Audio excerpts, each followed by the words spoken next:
Hello, Angela. Hey, How you doing? not too bad. How about yourself?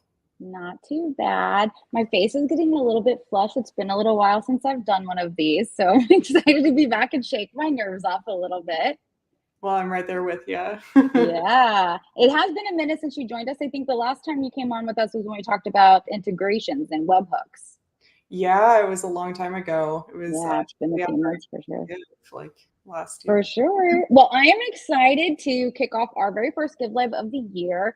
What we're going to be talking about today is kind of where we're going with GiveWP this year, what our goals are, why we've kind of prioritized some things over the others, and kind of what you see for the future of GiveWP this year and beyond.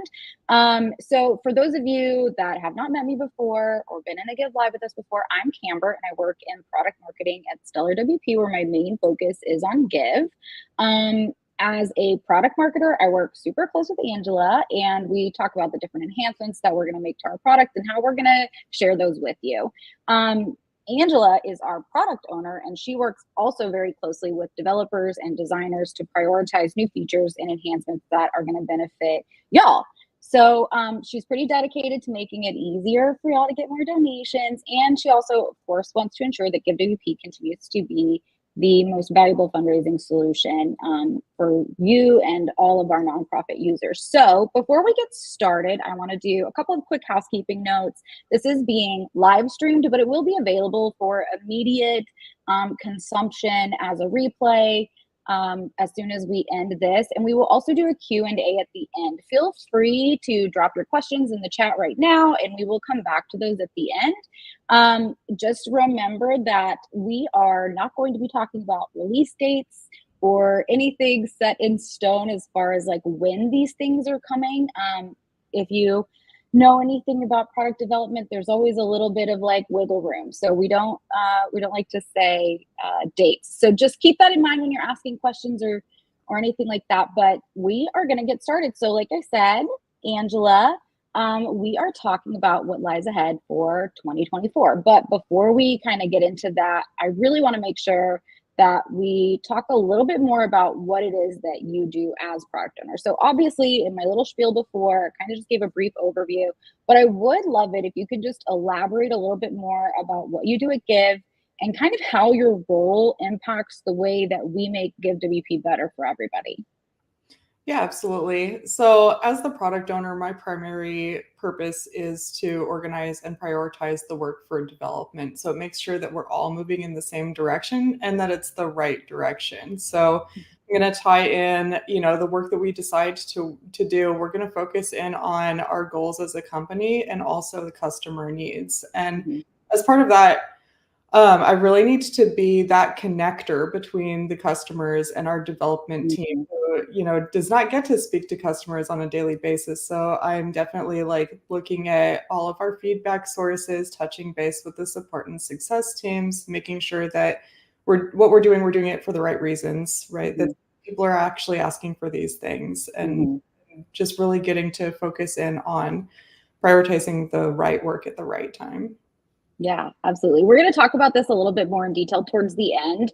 But I have noticed that you've been a little bit more active in our Facebook community. So I really love that because I think that that's where we see a lot of people talking about workarounds that they're trying to have to implement in order to do something they want to do, or that's where they are, even in addition to Candy, but that is kind of where they're chatting about things that they want or need or what can they do with Give. So very excited to see you spend a little bit more time in the community. So if y'all see Angela, definitely say hi. But we're going to continue forward. We'll circle back to that at the end. But something that you and I have talked about a lot, especially recently, is that there's kind of an overarching theme for the projects that we're going to take on this year. And so kind of what we talked about is just ensuring that the enhancements that we're making, I think you said your goal is to make sure that they are enhancements that help them raise more money. So what does that mean to you and how did that kind of inform our product roadmap for the year? Right. So we understand that a lot of organizations and individuals are facing a decrease in donations lately Mm-hmm. with their fundraising efforts. And traditionally, we've been primarily a donation form, right? And everything that we build enhances that form. And that's not necessarily Hmm. going to strictly change, but we have to recognize that the landscape of fundraising in general is changing. And even within our bounds of the online fundraising portion of that, we need to make sure that we're meeting everybody's needs, like in a way that is going to be helpful in increasing the ability to raise funds, just Hmm. in the ways that people are currently fundraising and moving with that changing landscape. So it's really been informing, some of the new features that we're planning, as well as some of the older features that we're deciding, maybe not to enhance at this time.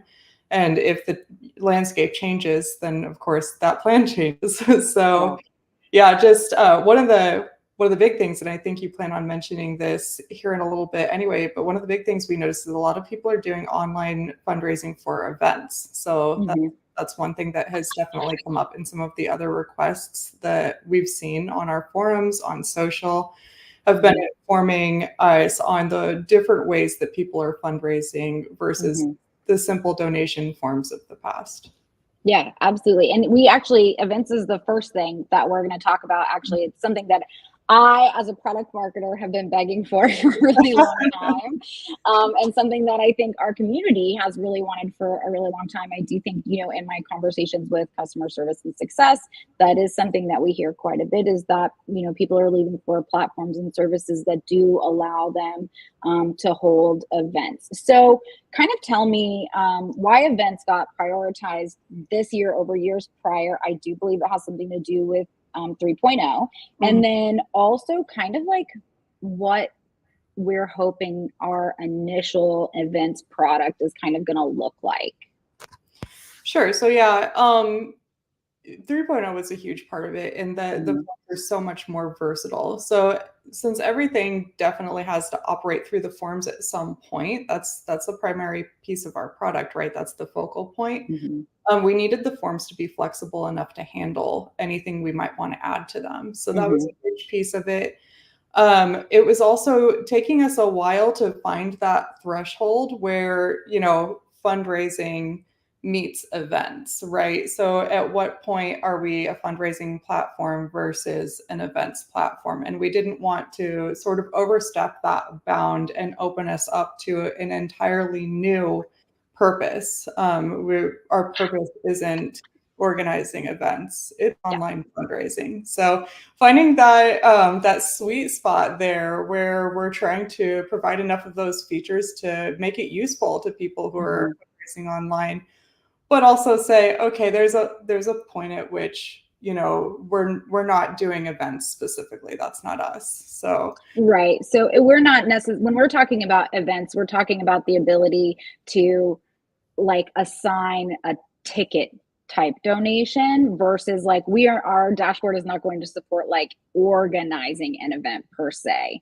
exactly, just the Mhm. basics of events and how they relate to fundraising. Obviously, you have Mhm. the concept of an event and its specific details like location and time, and then you Yeah. have the tickets that come through the forms and being able to make donations in addition to Yeah. getting those tickets and things like that are some of the features that we're looking to be able to provide. But when you get into the deeper and more complex features of, calendar organization and Mhm. really running a robust like events program, that might not be us. And we're Mhm. actually still even now, even this year, we're still exploring a little bit of that gray area, but that's the nature Mhm. of product development. We're always going to be iterating. We're always going to Yeah. be, like reforming ideas and seeing what works and what doesn't work to some degree. But a lot of planning went into this. We've been wanting to do it for a really long time. Mhm. Just deciding what were the right things to choose has been a struggle. Yeah, and I mean, to me, that makes a lot of sense because we really are straddling that line between like, we're not Eventbrite, but we Right. do want to make sure that we are providing a solution that does allow you to fundraise in alternative manners aside from just, your standard everyday donation form. And events allow that. And we're in a space now where, it's not it's not just virtual events either anymore. People are going back to in-person events. We are seeing, you know, dinners happening again, galas happening again, and to not be able to, you know, satisfy that kind of request previously from our users has always been, like, I think a pretty big sticking point for me as a product marketer. Um, so I am personally very excited. When I saw events on the roadmap, I was like, woohoo, running around my house, like, yippee. So I'm very excited about it. Yeah, looking at fundraising more holistically, as we've been trying Mhm. to do lately, we did find that events was a huge hole in that and a huge opportunity where we could better serve give users and give customers. Yeah, absolutely. So we're gonna move on to peer to peer, which is another big thing for our users. And we talk all the time about how important peer to peer is, and kind of how it expands your donor base, how it works with social proof, and why peer to peer is actually so important.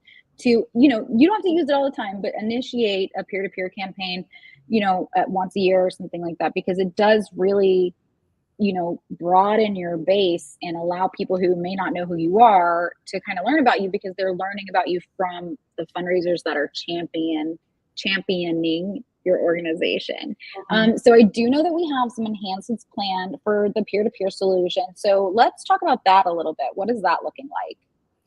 Yeah, so one of our biggest motivations behind enhancing peer-to-peer is that peer-to-peer campaigns have been have actually increased in their ability to, Mhm. you know, provide successful fundraising. Where we're seeing that people are having a hard time with individual donations, peer-to-peer is a lot more successful. And if Mhm. that's working for everybody, then we need to make sure it works Mhm. better and right, and start providing some of those things that people have been requesting for a really long time. We get a ton of customer feedback around peer to peer, and had a, you know, just a huge wish list going of enhancements.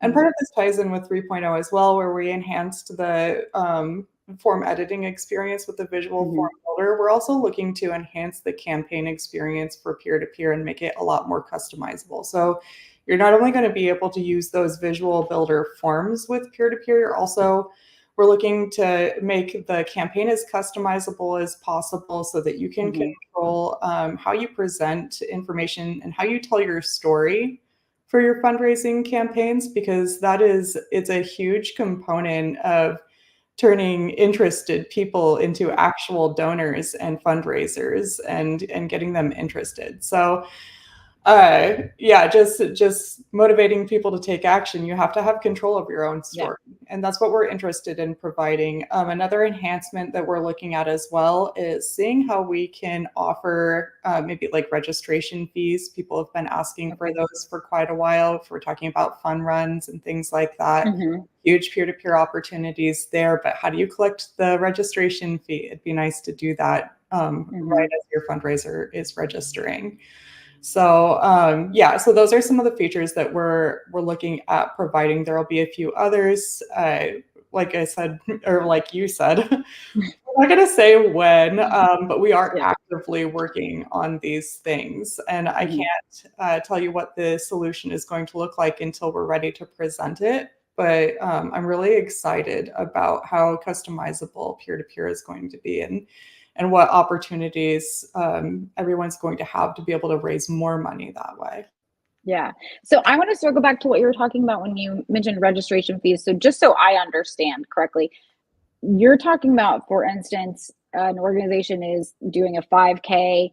That 5K, you can raise money, or like, you know how people pledge like $5 for every mile or whatever, but you have to enter that run with a registration fee. So they pay the registration fee and start their peer to peer campaign all at the same time.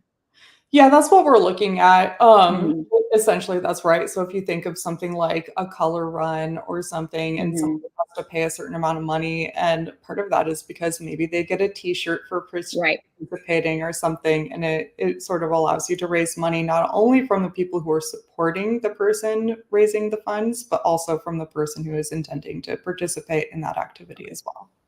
That makes sense. I do just think that it's really interesting that you know, note in your time in the community as well that peer to peer is doing really well. And I think it does go back to kind of what I was saying earlier about that social proof aspect. I think that, as much as people, the media loves to say we're not in a recession, people are really feeling some squeeze right now, right? And so I think that there's a lot of us who are a little bit more careful about what we're doing with our disposable income, and that peer-to-peer campaign kind of allows us to see, like, oh, my best friend is raising money for this. I trust my best friend, so therefore I trust that this organization is going to be the best place for me to put my money right now. And so making sure that peer-to-peer is working really, really well, and is customizable, and we can make it just as beautiful as you want, is really important, because that is still an important part of it. You have to be compelling and visually engaging to get people's attention. So, our attention spans are only like 2 seconds or something now. So that's a really important piece for sure.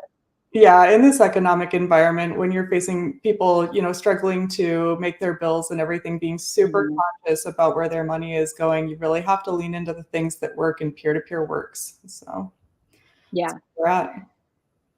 I actually, before I move on, this is something I want to ask this question that is popped up in the chat right now. And normally I would wait, but you and I actually talked about this a little bit yesterday. And so John says that he has GiveWP 3.3.1, and when using the new 3.0 form, it appears that the ability to add an image in the header is not native, and he wants to know if that is on the future roadmap. Oh, not only on the roadmap, but coming up fast. I am pushing this out the door as quickly and as hard as I possibly can. Most of the development is actually done. We're looking at QA, not Mhm. only for a header image, but for some other neat, interesting design features that will help you Yeah. read your form and tell your story the way you want as well. So I'm so excited for when I'll finally get to announce. Yeah, I just thought it was so funny that we got that question, and you and I literally talked about it yesterday in our meeting, and I was like, I want to talk about this right now because I Yes, have good news for you, John. yes, that is coming, absolutely, and it's coming it's soon. it's coming quick. It's coming fast, John. Really quick, John, I do want to address the rest of your question, which he says, is there a custom style code that you can provide that can help me with my design? Just FYI, we are going to talk about our Facebook community a little bit later, and I will drop a link later on. But if you are not in our community, make sure that you are. That is such a good place to go and ask questions like that about short codes or style codes that people are using in different ways, and kind of just being able to see how people are setting up their forms. So do make sure that if you are using our product, that you're also in our community. We are there. Angela is there. Our customer service team is there. Everyone is keeping track, and there's a ton of users in there as well. So just kind of want to throw that out there. And then before we move on, John does say that he also likes the new look and feel of the forms designed in 3.0. So I'm very excited to hear that as well. Okay, so John, thank you. We are going to pop on over to our next topic, which is payment solutions, which for me, as the product marketer, I look at our payment solutions and I'm like, we have a million. What are we possibly enhancing when it comes to payment options? So kind of what does that mean for you? Yeah, payments are changing constantly. I mean, if you notice just at your local gas station, it went from credit card to chip card to tap, Mm-hmm. And we're facing the same thing for anything that accepts payments. So donations is no different. The fundraising Mm-hmm. industry is absolutely no different from Mm-hmm. that. The landscape's always changing with that as much as it is with the sources of, where the funds are coming from. We're also looking at huge changes on the market with who's processing those funds, right? And Yeah. what are the most popular ways of submitting or collecting donations through Mm-hmm. different organizations. So that's why payments will always be changing, and payments will always be a focus. We're an international company. We serve people all over the Mm-hmm. globe, different organizations and individuals just use us everywhere. So we have to ensure that the payment options we provide are also international. That's why we have so many of Mm-hmm. those little add-ons where you're like, well, what is pay fast? Yeah. Somebody else uses that, I assure you. So Mhm. we're looking to streamline it a bit and make sure that we're not spending extra time on any payment options that people really aren't using anymore, that Mhm. have kind of aged out. We're not set on that yet, but it's something we'll be looking Mhm. at, just to make sure that we can pay more attention to some of the newer features and some of the newer payment options that we would like to add. Some other things we're looking at in adding newer payment options will be, well, what are the trends on the market? How are Mhm. people spending money right now, Mhm. especially in donations, if we can get that information? And just looking back to what statistics tell us, some of the studies are indicating that donor advised funds, if you guys know what Yep. that is, have also been very successful alongside peer to peer and some of the other fundraising methods. So we're kind of looking into different options for potentially adding that to our forms if it becomes an opportunity, as well Mhm. as different payment options that may have lower fees, because it's not all about raising more funds. Sometimes it's about keeping more of the funds you're Mhm. raising, right? Yeah, It's kind absolutely. of, it can be really hard when you raise a ton of funds and then you still have to give that, 3.5% over. Yeah.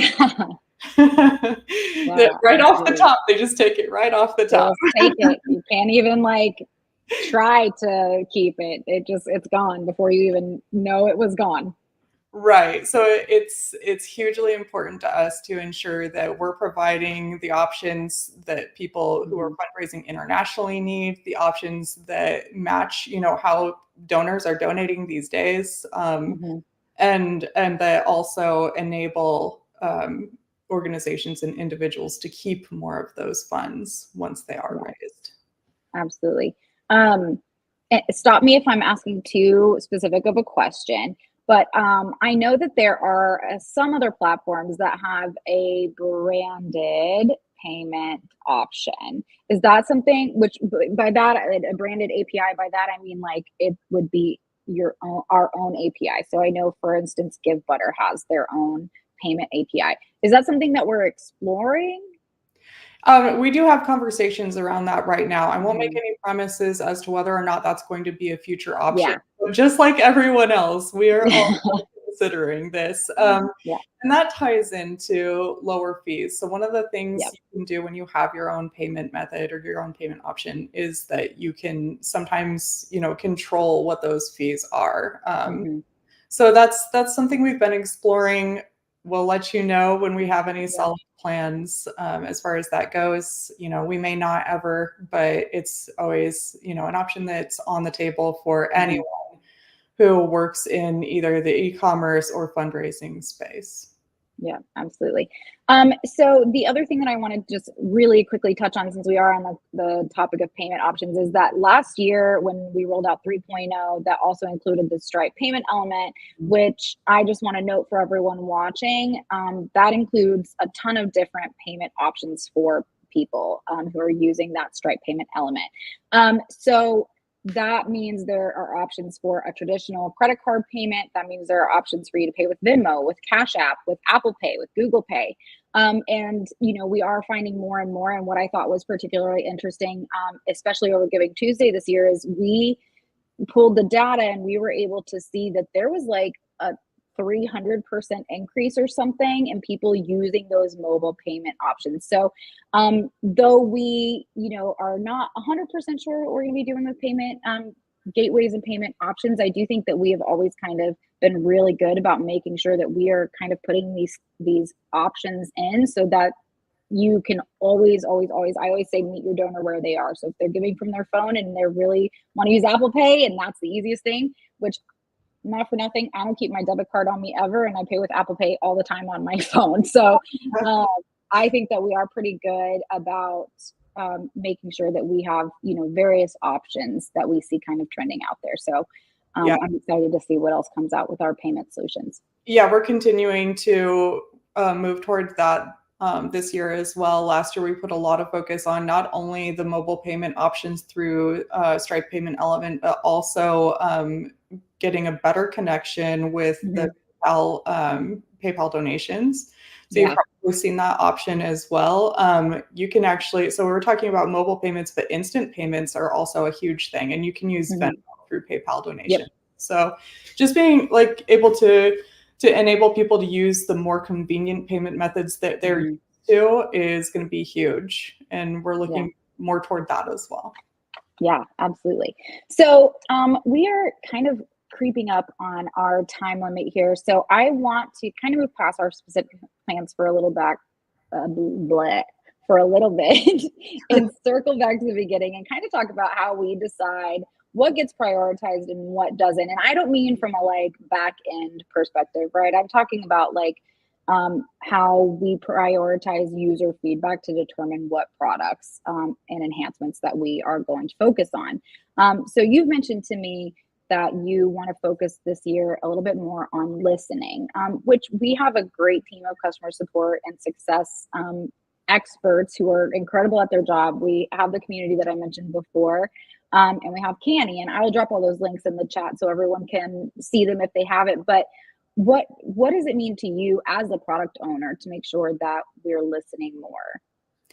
It means getting involved myself, really. Mhm. You'll see me a little bit more in the Facebook group or see me respond here and there in Canny. Sometimes that communication can fluctuate as I do have Mhm. different responsibilities. I might have a lot of meetings one week, or here at the beginning of the year, I do a lot more planning. Mhm. So it's not like you're going to see me necessarily in there every single day, but I'm listening, right? So Mhm. I'm that connection point between the customer and the development team, and that connection goes back and forth. So not only will I be listening to what everyone's talking about, what do you need? What are you trying to accomplish? And trying to become part of some of those conversations, I will be offering, on a one on one basis sometimes like a personal meeting with me if I think that your use case is interesting and aligns with some of the things that we've got coming up. I may want to see what your perspective is specifically Mhm. and talk to you one on one. So I will be, I'll reach out and give you an invite and be inviting people to have those discussions with me directly and let you sort of, influence our direction. Sometimes. So I'm trying to lend that ear and then also follow up. Mhm. We've been really great at keeping track of customer feedback. Like you said, our support team is huge in this and being active in the social channels and everything. But the missing component is that connection, which is me. Mhm. So I'm trying to involve myself more directly in those this year.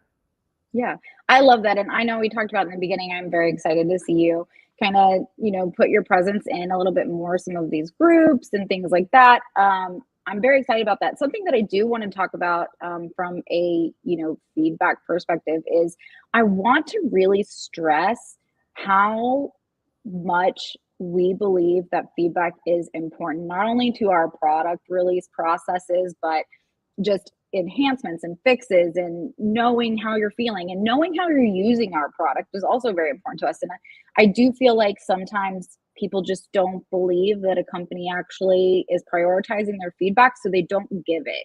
So I just really want to stress that we want to hear your feedback, good, bad, and different. We want to know like what you're thinking, what you're doing with our product, the issues that you're running into. You guys get an email from me once a week, and you get an email from Angela once a week, and you know every single one of those there's a request for feedback. Click it or reply directly to us. We get those emails directly and I will respond to you personally.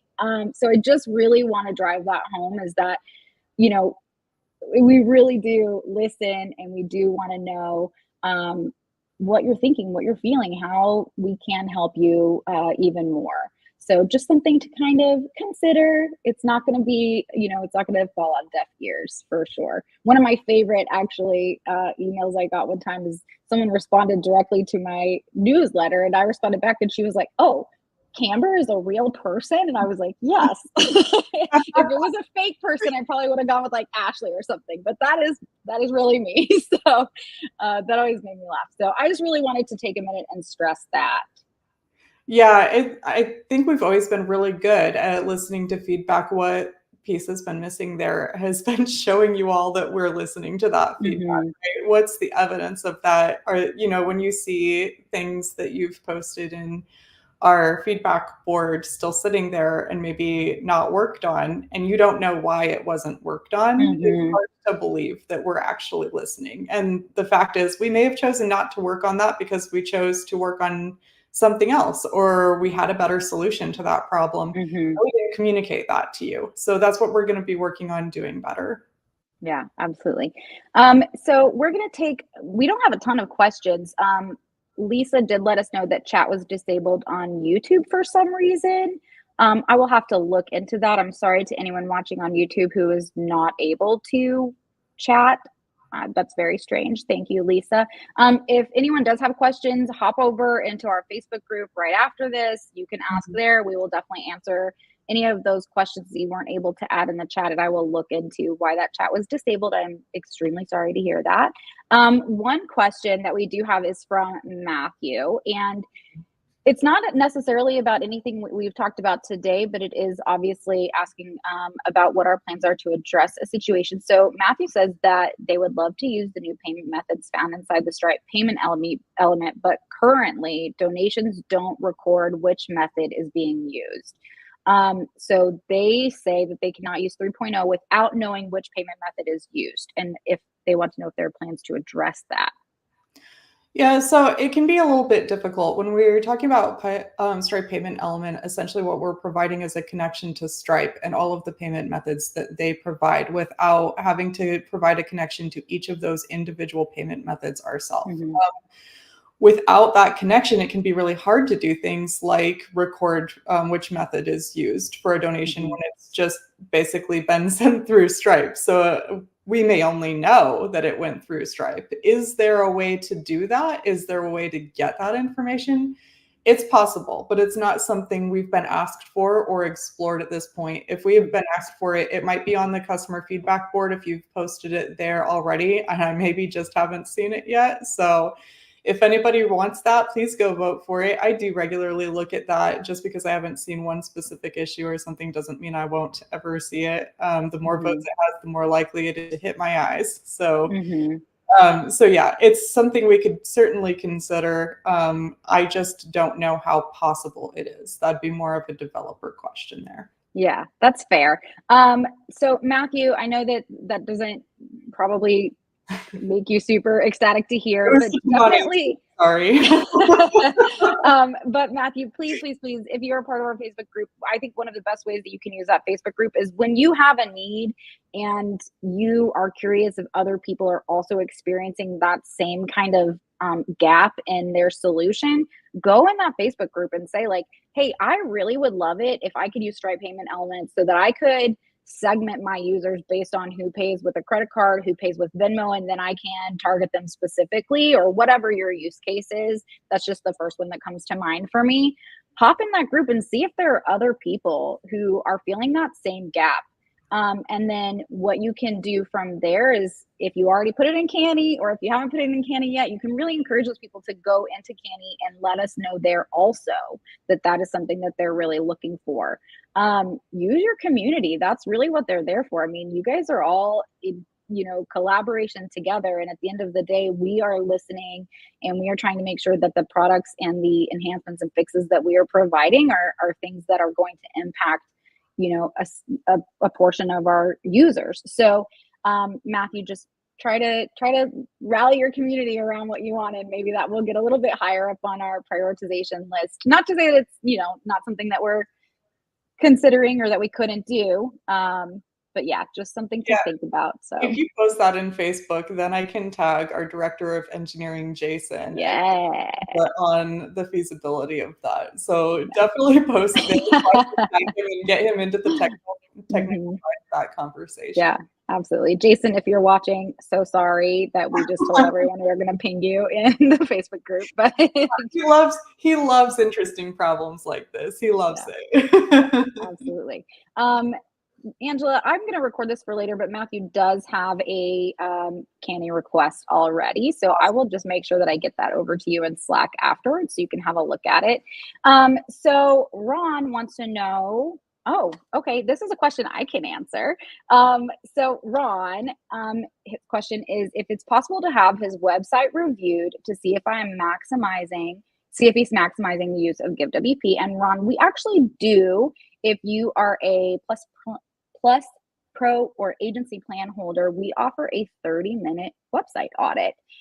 So I don't have the link to that right now, but I will find you and get it to you. So I'll look through I'm going to write your name right now.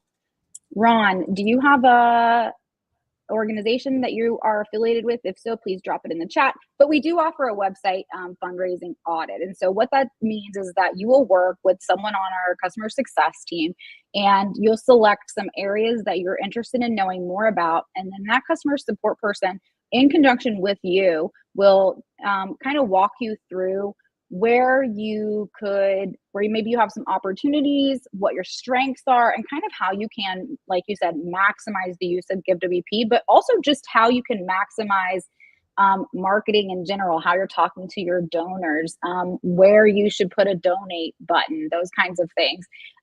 So if you are a plan holder, you do have access to that. So definitely please use that. It is, I think, one of our most underrated offerings that we give to people, but it is absolutely possible. So Ron, go ahead and do that. Like I said, if you do have an organization name that will make it easier for me to find you, please drop that in the chat and I will email you that information later on today. Okay, so we actually don't have any more questions, but in general, the chat is excited. It seems like most people are excited about events, so I'm very happy to hear that. That people are loving things. So we are going to wrap it up. I'm going to give it 30 more seconds. If any of y'all have questions, drop them in the chat. Otherwise, we're going to move on. But like I said, we can answer those in the Facebook group if I don't get to them today. So Angela, thank you so much for joining us. I always appreciate talking to you. I feel like you're such a good go-between for me too, between the development team, because you make it so easy for me to understand what we're talking about. And I'm just really looking forward to what we're doing this year. Me too. Thanks for having me, Camper. Yeah, of course. All right, guys, we are going to be done for today. Thank you for joining us. Like I said in the beginning, this is available for instant replay if you need to come back to it. As always, please feel free to join us. Let us know what's going on. Reply to our emails. We're here. That's our job. So that's all. Happy New Year, everybody. We will see you later. Uh-oh, it's not working. Sorry. Okay, bye.